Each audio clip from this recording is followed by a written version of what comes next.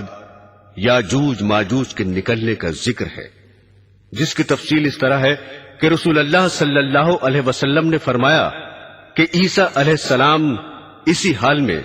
یعنی قتل دجال کے بعد لوگوں سے ملنے جلنے میں ہوں گے کہ اللہ پاک کی ان کی طرف وحی آئے گی، بے شک میں اپنے ایسے بندوں کو نکالنے والا ہوں کہ کسی میں ان سے لڑنے کی طاقت نہیں ہے،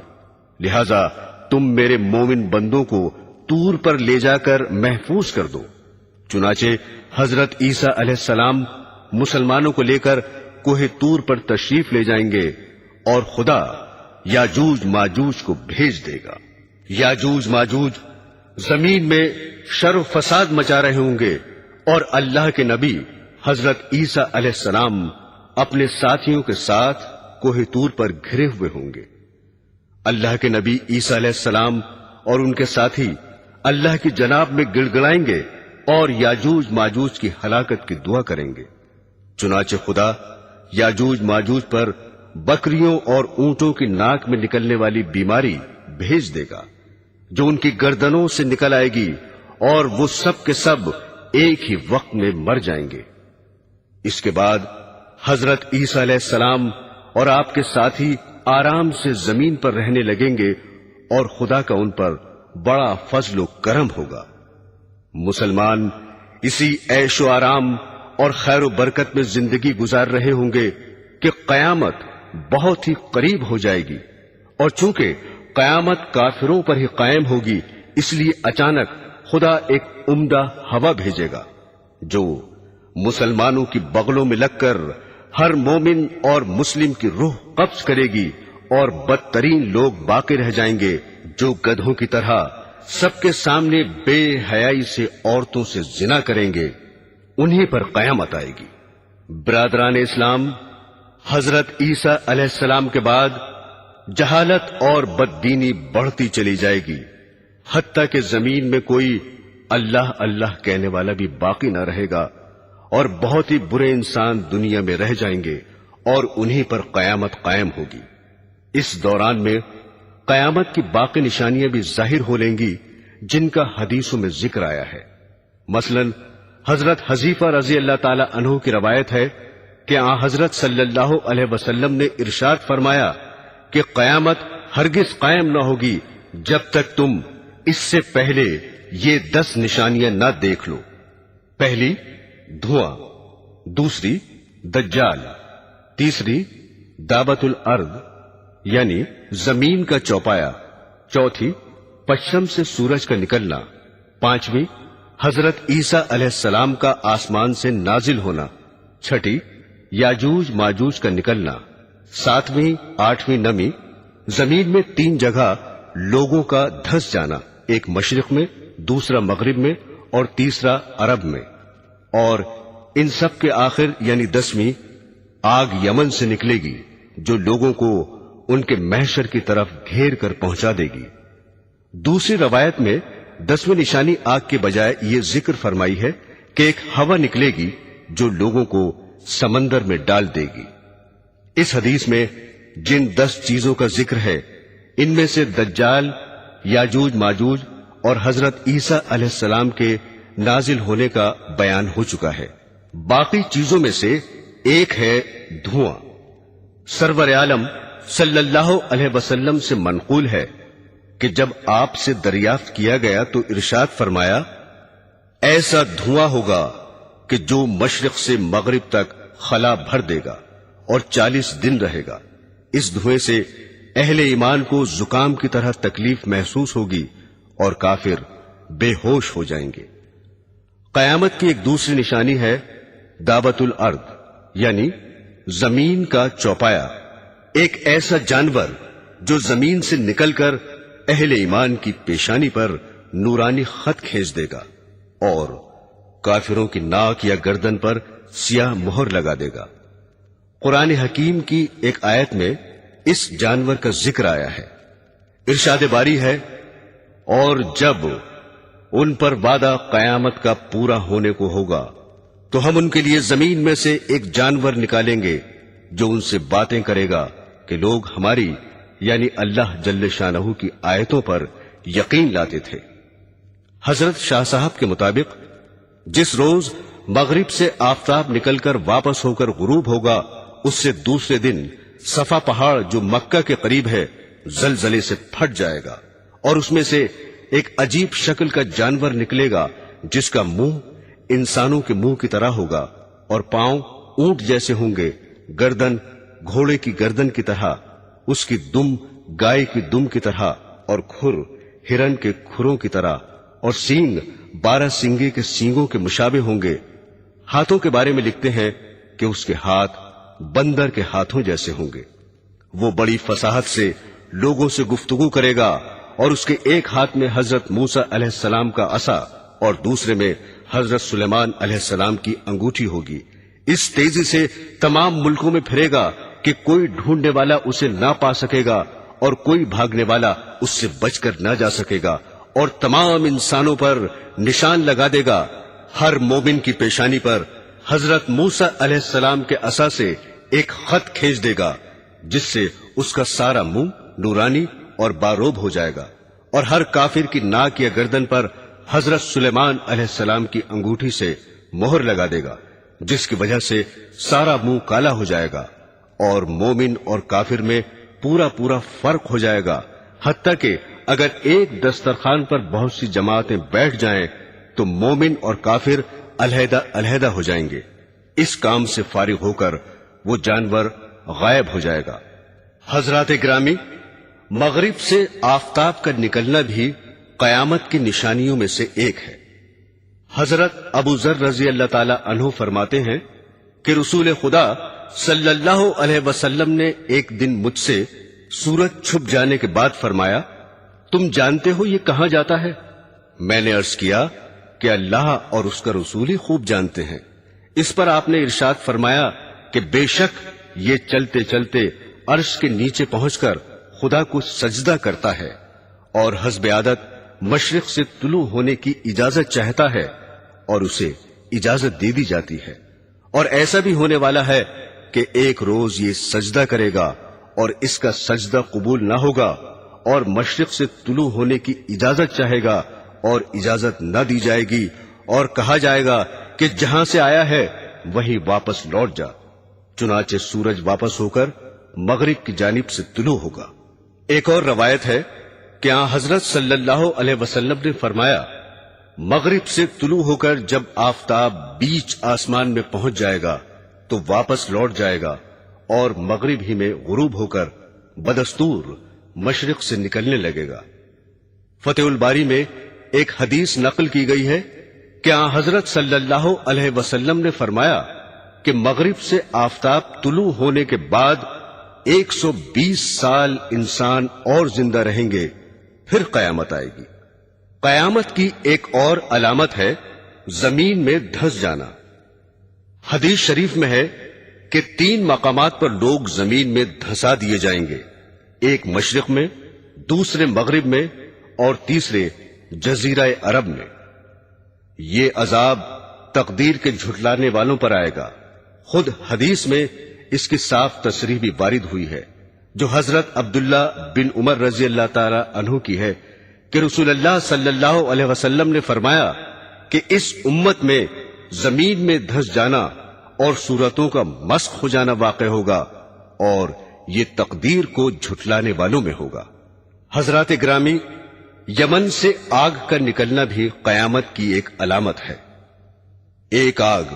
یمن سے نکل کر لوگوں کو محشر کی طرف گھیر کر پہنچا دے گی۔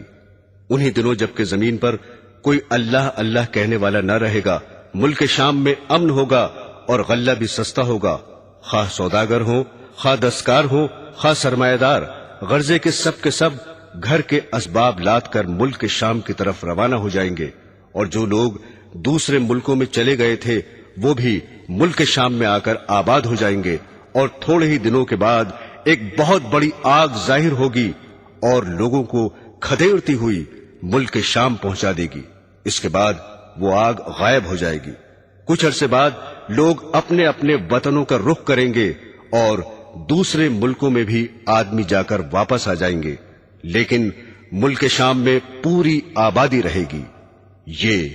قیامت کے نزدیک بالکل آخری علامت ہوگی، اور اس کے 3-4 برس بعد قیامت آ جائے گی۔